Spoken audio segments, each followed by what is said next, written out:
My shoes squeak across the linoleum, each step sharper than it should be, echoing through the too bright lobby. The glass doors slide shut behind me with a sigh that feels almost relieved. The receptionist glances up, pen hovering. Her hand shakes as she scans the list. You're the next appointment?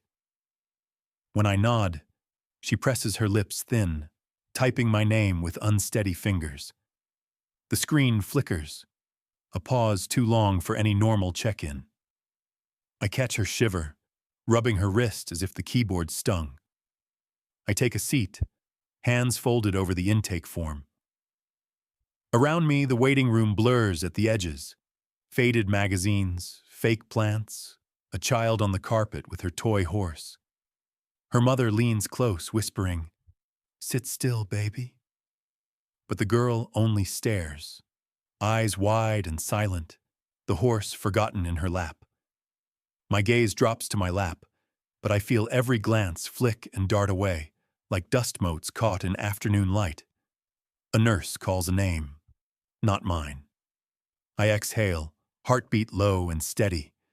But there's a hush, someone coughing, the fluorescent lights thrumming, a cold breath moving in and out of the automatic doors with every new arrival. The air has that sharp, clean scent, but underneath is something familiar. Old, strange, like rain on stone. Across the room, a teenager glances up, blinks twice, then looks away quickly, shoulders drawn tight. The receptionist's voice cuts through the static, clipped and uneasy. "Dr. Jamal is ready for you now." I stand, the soles of my shoes sticking just a moment longer to the tile. The pen at the front desk rolls off, landing at my feet. I stoop to return it. The receptionist doesn't meet my eye. "Here you go." I set the pen between her fingers. Their coldness seeps into my skin, lingering as I turn toward the hall. Past the glass, my reflection distorts, pale and uncertain. The hallway yawns ahead, lined with closed doors and numbered plaques. For a beat, no one moves behind the frosted glass. I feel a breath of cold chasing me down the corridor. A chill that wraps around my shoulders as I move forward, half ready, half afraid, to find out what waits within the next room and inside myself. Folders shuffle and case files spread across the table. Dr. Jamal flips open a new record. "Let's start from the beginning," he says, but his pen barely grazes the paper before pausing. I recount the usual history: childhood, dreams that came true, sense of being watched. The woman beside him nods along, then frowns, unable to shape her questions into sentences. "You described a presence?" she murmurs, gaze unfocused. I nod, voice firmer now. Some days it's like someone else stands behind my thoughts. Not evil, just older, endless. The third psychologist twirls a ring on his finger, eyes darting to the mirror in the hall. "I think we should wait. What was that symbol again?" The woman sketches a broken circle at the corner of my file, pens scratching, faint on the page but never coordinating into real notes. Dr. Jamal glances at it, brow creasing. "You saw this before?" I look at the symbol, feeling an unexpected chill. It shows up when things go wrong, when people can't explain why they're afraid. My grandmother called it the gate mark. A long silence settles between us.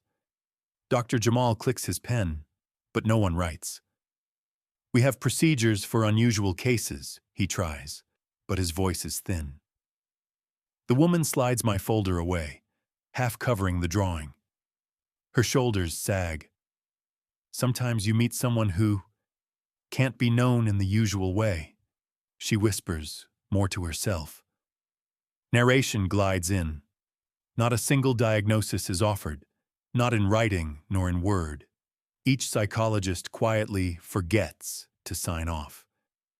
The only marks on my file: a spiral drawn in the margin, a trembling wave in pencil, a half-closed eye where the summary should be.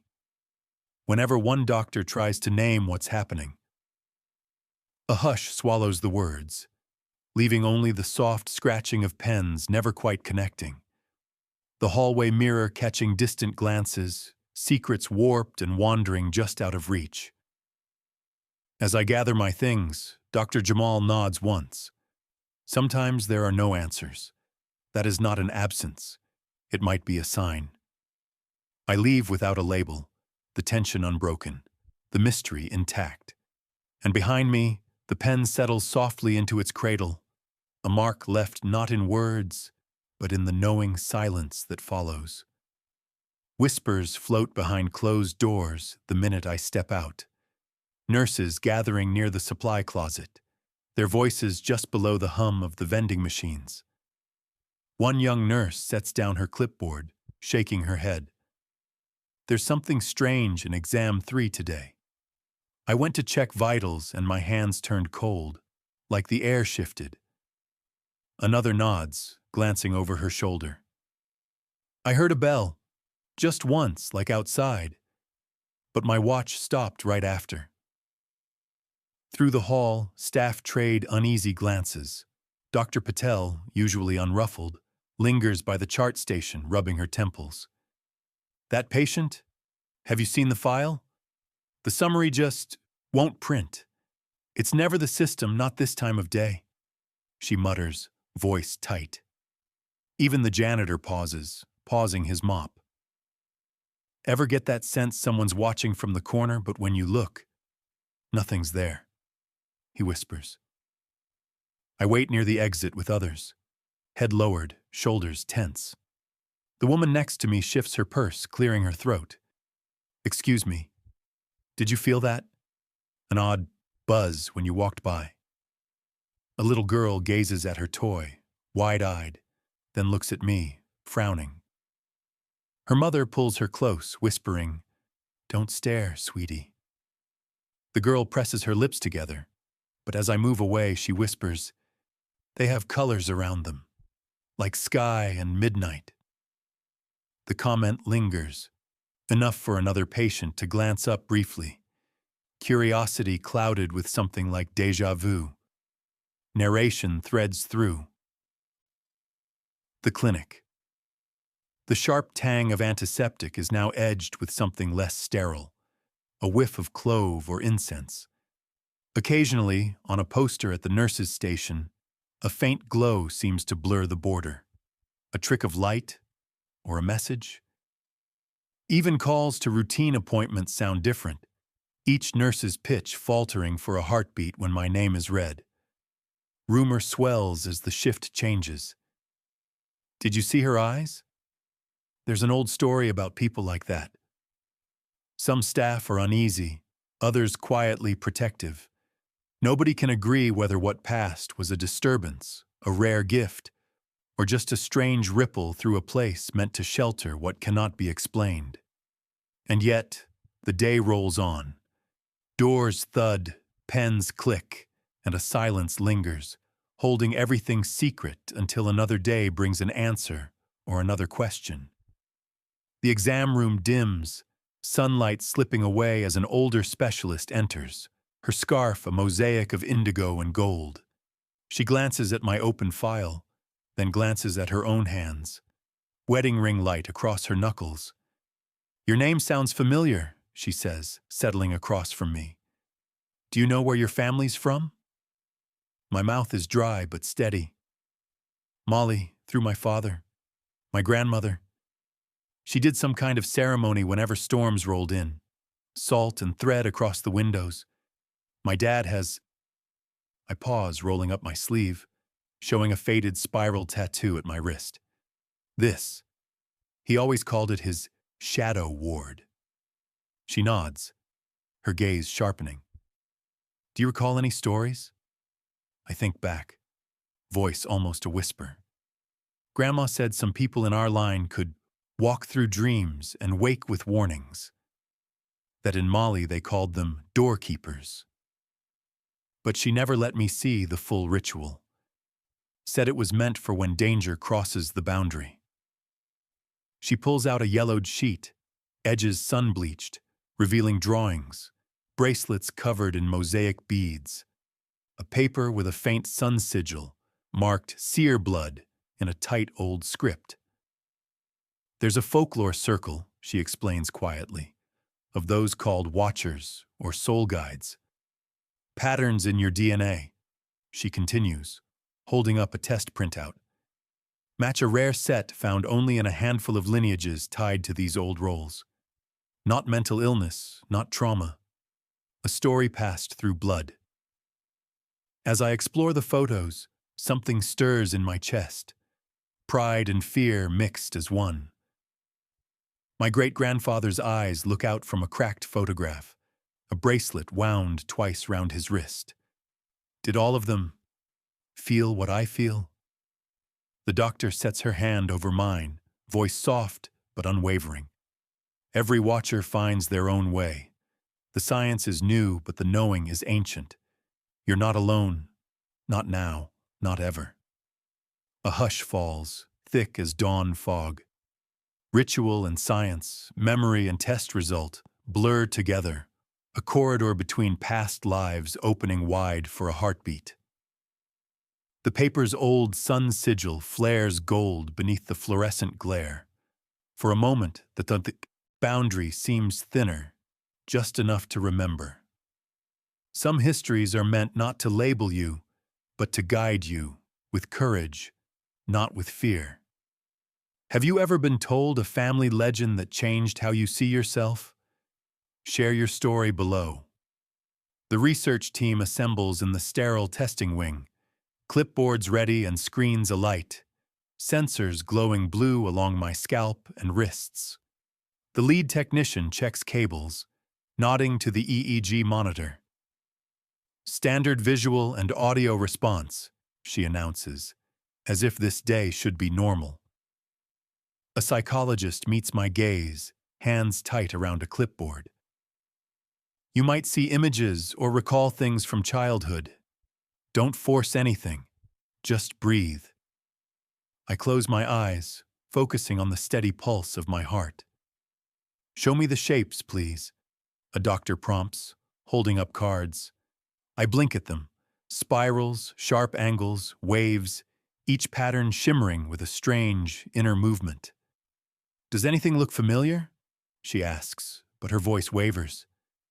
It's more than familiar, I murmur. It's like I lived them before. Static crackles on the speakers. The EEG lines spike, pulsing blue with each of my breaths. The technician's voice turns anxious. We're getting resonance, much higher than baseline. It's not noise. Another researcher leans in, eyes wide as the monitor jumps. It's almost mapping itself. The air thickens. Suddenly, the video feed blurs, all images shifting, fractal shapes blooming at the corners of the screen. The psychologist gestures for me to draw. I grip the pencil, hand moving almost on its own, scribing a sequence of circles and runes I never learned, but always seemed to know. That's it, someone whispers.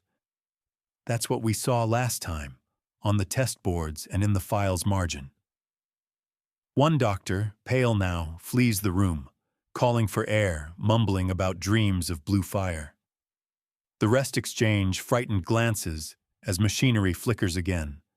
Static leaps between electrodes, the computers rebooting in a swirl of unfamiliar symbols. In the hush that follows, my own thoughts grow clearer.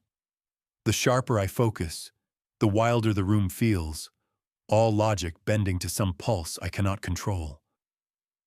Finally, the technician pulls off her gloves, voice trembling. This isn't psychosis. The equipment's not broken. It's something else. A single blue symbol burns so bright on the EEG that for a second, everyone stares, transfixed. The tests reveal it. Whenever I focus, whenever I reach for meaning, power surges, not as insanity but as a resonance, a living signal that answers only when called. What I bring into this room, no machine can confine.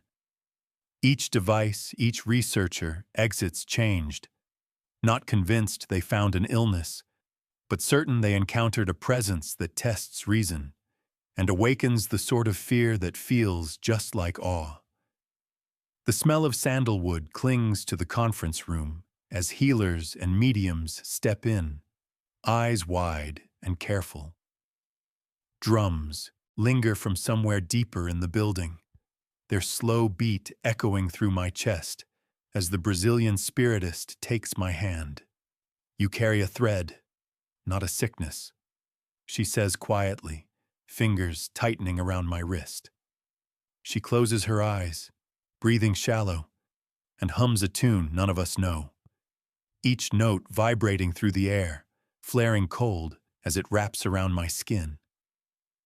A Japanese onmyoji places a slip of washi paper beneath my palm. "Close your fist," he whispers. The room dims, warmth draining as his thumb hovers over an ancient kanji painted in indigo. He inhales sharply, so deep it rattles in his ribs, then murmurs, "Presence, not haunted, linked." He bows low, backing away with reverence, not fear. Across the table, the Egyptian medium unspools a ribbon of gold thread, laying it gently across my shoulders. "You are watched and watching. Our elders say, when your shadow moves without you, offer blessing instead of asking for one."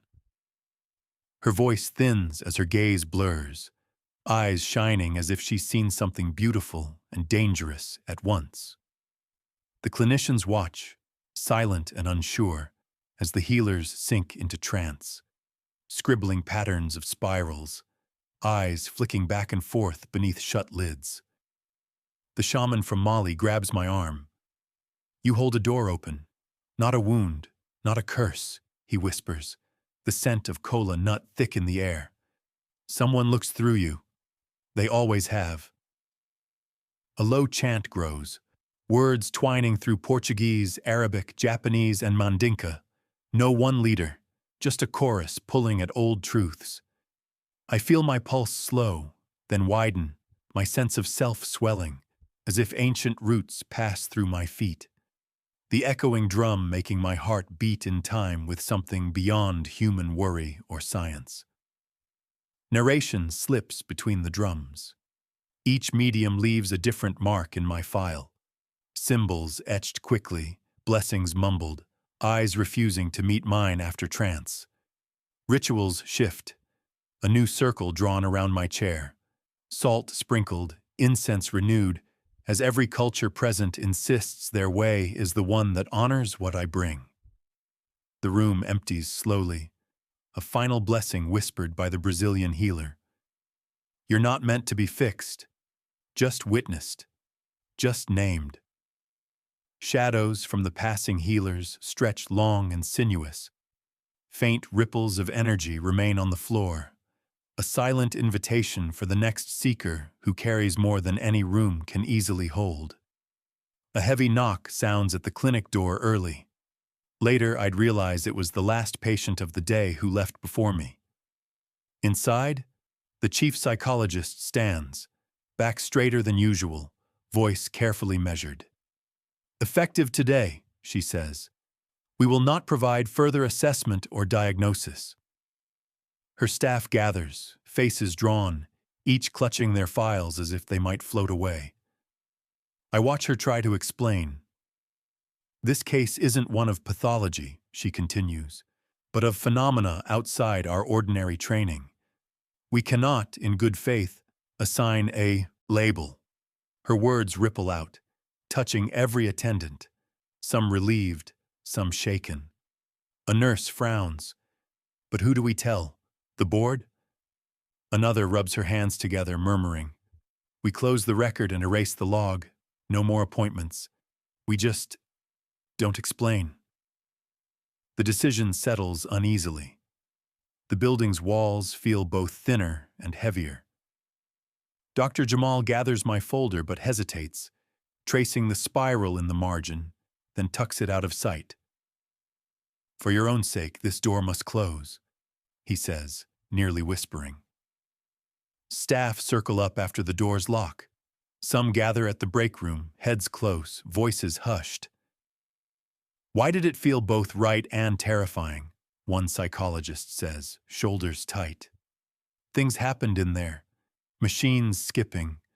Dreams I'll never forget."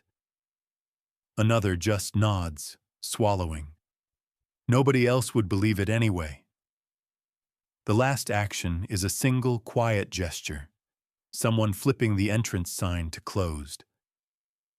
In the doorway, the empty chair where I sat seems to hum, a faint echo lingering. The office is silent, yet not at peace. Even with all files wiped, the mark left on every person who witnessed something beyond their understanding is indelible. As the staff step out into dusk, they look back once, remembering the invisible presence, the way hope and fear folded together every time I entered. No one calls it a miracle. No one dares call it only a mystery.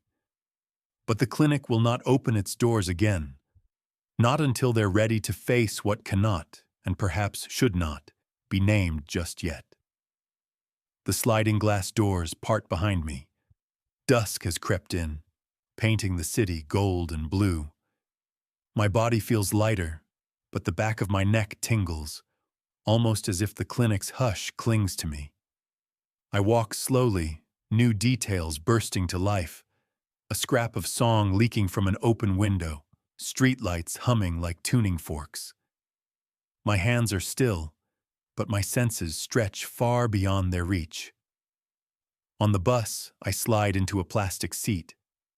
My reflection flickers across the window, a stranger's face edged with wonder and apprehension. The bus lurches and pulls away. People glance over, then quickly look past. A child in the priority row stares openly, eyes wide. "I know your name from my dream," she says suddenly, as her father hushes her, embarrassed. I try to smile. The air buzzes where our gazes meet. My phone pings with a number sequence, same digits as the appointment slip.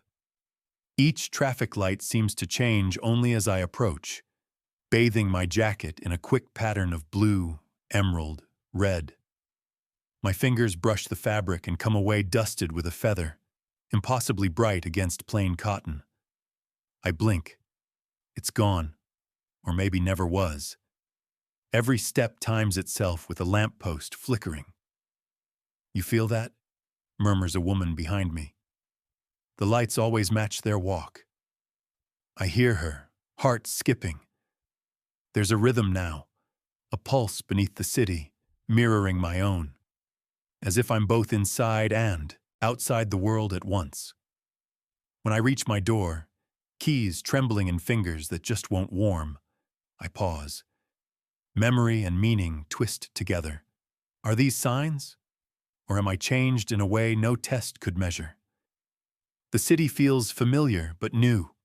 Shadows curl differently. The wind hums secrets only I hear. A blue feather glides past on the breeze and lodges softly on my shoulder.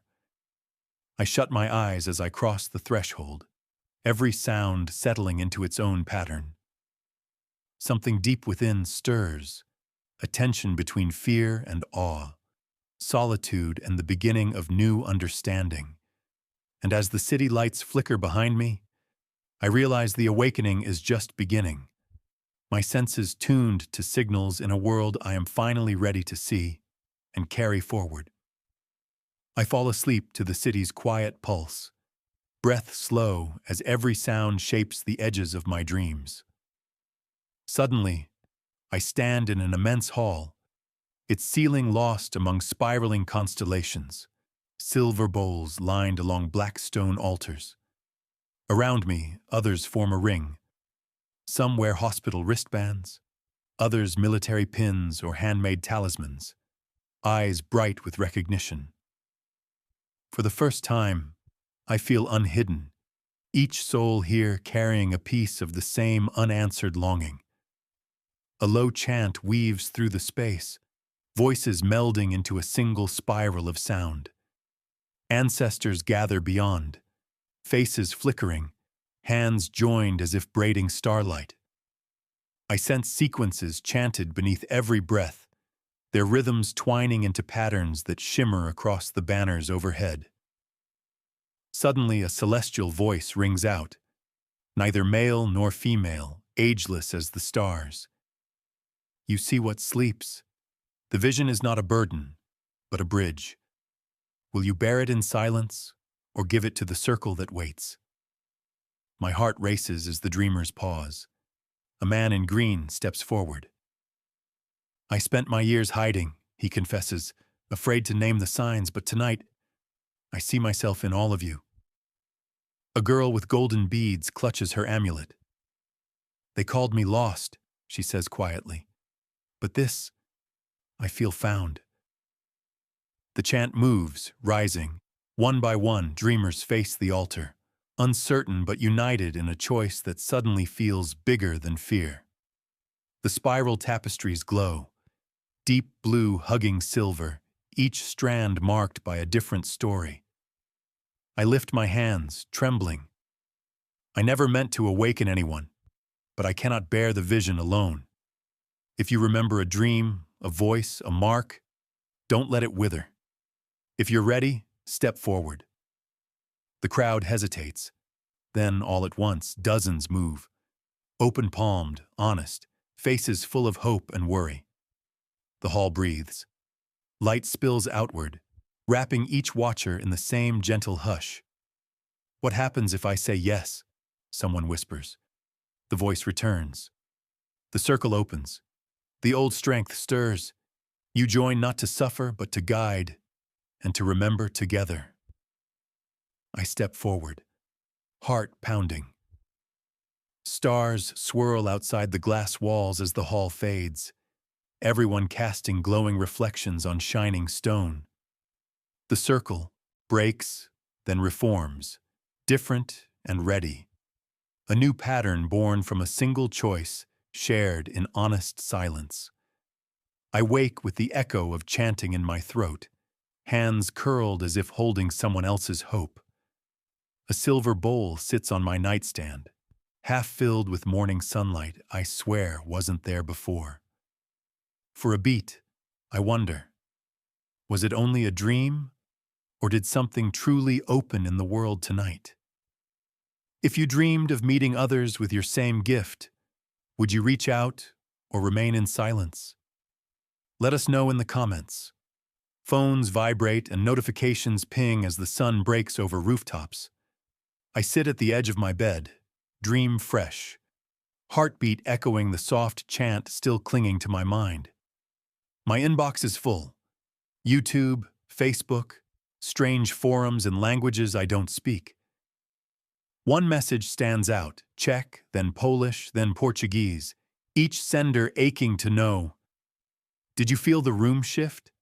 Did your doctor refuse to say what was wrong with you too? Screenshots pile up. Spiral sketches, half-finished circles, symptoms turning into stories swapped around the world. A Nigerian market healer live streams her experience. I left the clinic with no diagnosis, she says, clutching a patterned scarf. But that spiral, they drew the same on my records as you show me now. In Istanbul, a young artist posts a photo, a symbol exactly like mine, freshly carved into facades beneath an ancient mosque. Her caption reads, "It's older than our names." My grandmother told me to watch for this sign when the air turns heavy and people look away. Laughter breaks on chat rooms. Relief, fear, trembling hope. Someone in Russia posts, "I thought I was lost. Now I see we're legion." Image after image flickers by.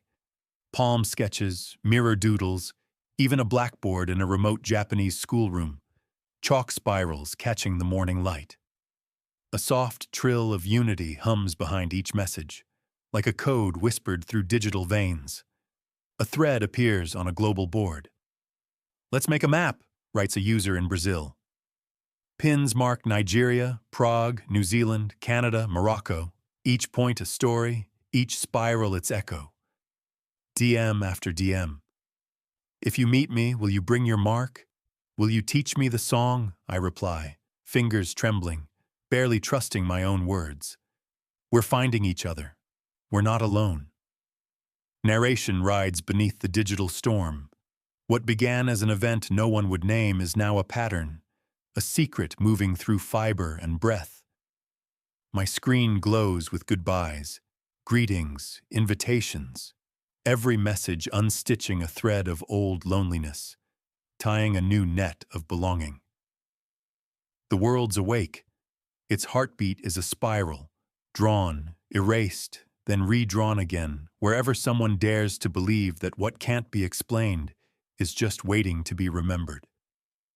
Screens buzz, lights blink, and in every time zone, someone else sits up in bed.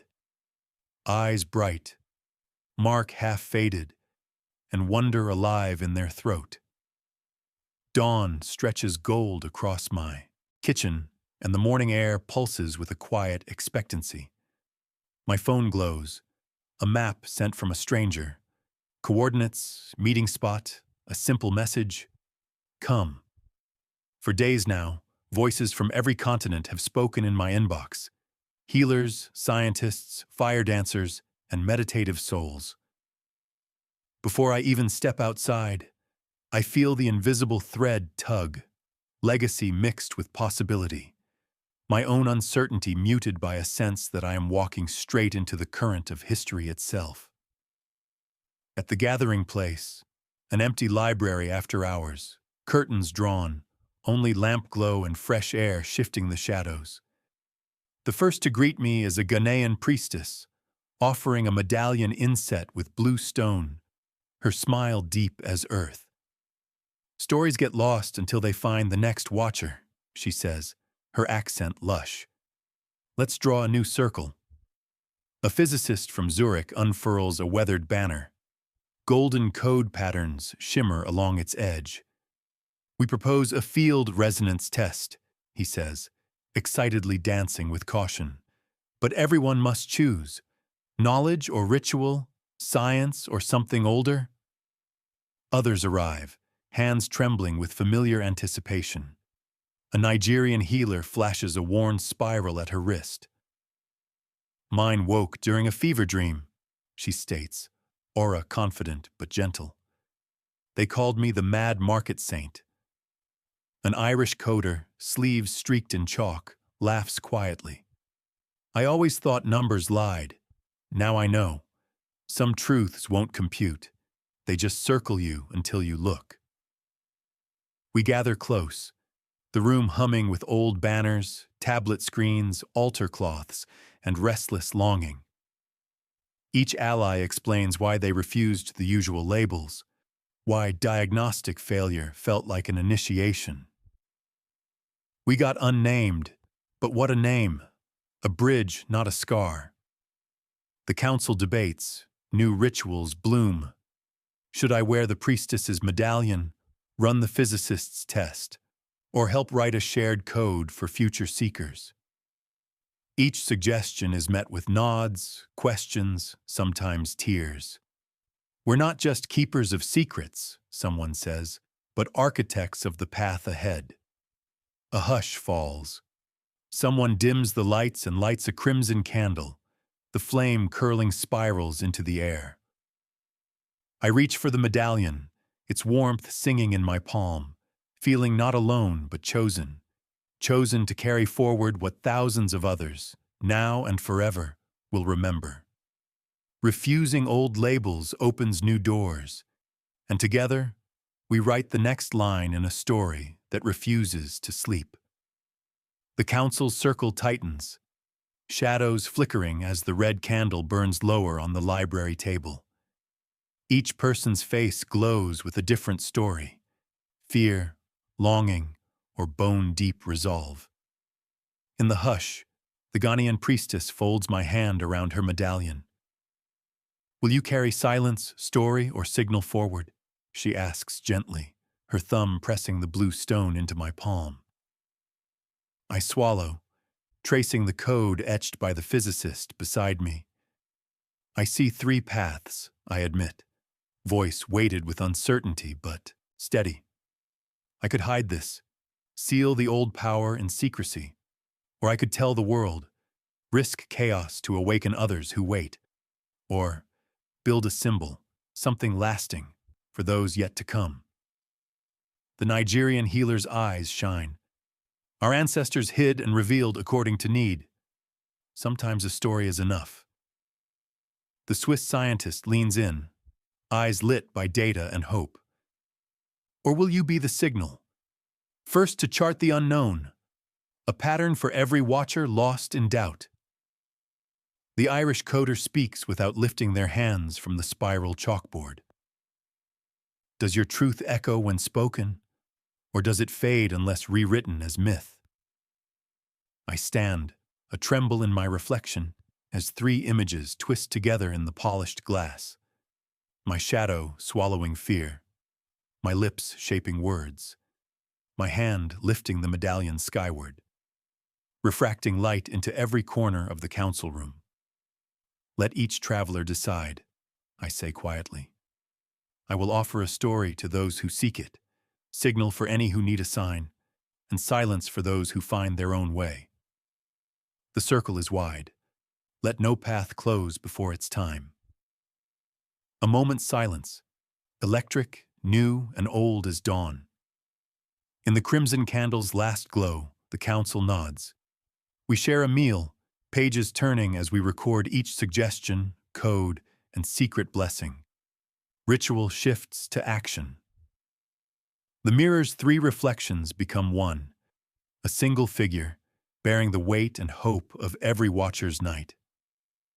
As I step outside, the medallion warm against my chest, I feel the world lean in, waiting for which story, which signal, or which silence I will choose next. Night air is crisp as I step from the library, medallion thrumming against my chest. The city pulses with quiet expectancy, a dozen windows glowing, distant laughter curling through alleyways. I walk slowly, heart weighted with what's just begun. The path ahead isn't labeled, and no paper in a clinic will ever hold my story. I am unnamed in the worlds that matter most. Children chalk spirals on concrete beneath the street lamps, bright blue, smudged gold. A mother gathers her twins at dusk, singing a lullaby that hints at words I heard in my dream. Across town, a teacher pauses after class, drawing a symbol on the board's corner, then erasing it with a smile no one questions. At the mosque's threshold, elders murmur, dipping fingers in salt for a prayer unscripted but older than speech. My messages fill with more voices, some uncertain, some bold, all echoing the same realization.